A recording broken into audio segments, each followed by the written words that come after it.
Check out a map of Wareham, Massachusetts in the southeast corner of the state, and you'll immediately see its potential for outdoor recreation.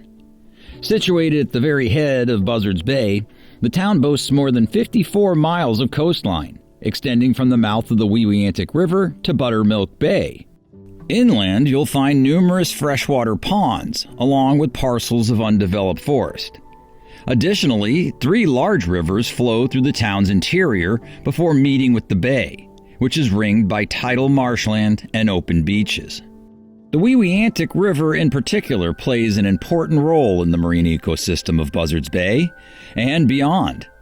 Several mills once existed on this river, near the head of tide, and until recently an obsolete dam made it hard for herring, rainbow smelt, and eels to reach their upstream spawning and nursery grounds.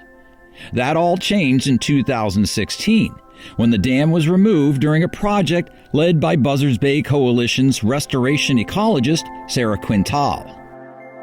This is our former bypass channel. So water would come from the former impoundment and come through here underneath our feet. So this was a bridge, really. This was a concrete culvert below our feet that we filled in to make sure that all the water went one direction. But then this way, we filled it in just enough to keep it easy to get wheelchairs, baby strollers, that sort of thing down, keeping the grade. Canoes and kayaks. Canoes and kayaks. But you'll notice that we left that upper limit of the channel where you can see, oh, there was a feature here before. Yeah. Because we have really now 2 main conservation properties tied into one. We have the town's Birch Island Trail and we have the Horseshoe Mill Trail. There's a series of different loop trails you can do. So I think if you did all of them, we're somewhere around 3 miles or so. But you can also do a much shorter loop, and you could only do a half a mile if you really wanted to.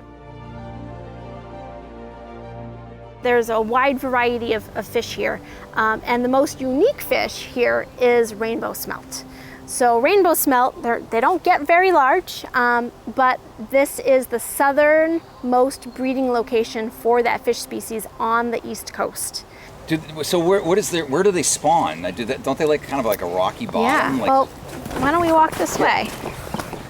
Well, when the dam was still here, it was very select.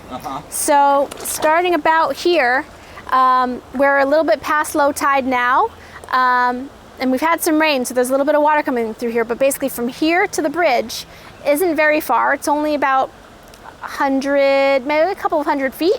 But you have a lot of this cobble, and the cobble is covered with this moss that is very attractive for the fish to lay their eggs on, because it helps keep them moist even when they are exposed to air. And the eggs adhere to those cobble and the moss, yeah. So this was actually one of the most well-used spawning sites for rainbow smelt that Department of Marine Fisheries has seen for a while, so much so that they would find smelt eggs here and like bring them to other places to help replenish.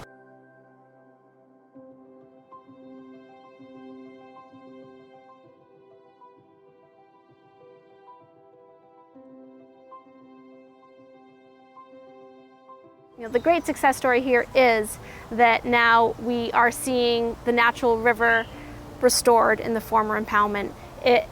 We didn't have to do much heavy lifting above taking out the spillway and putting in our canoe launches.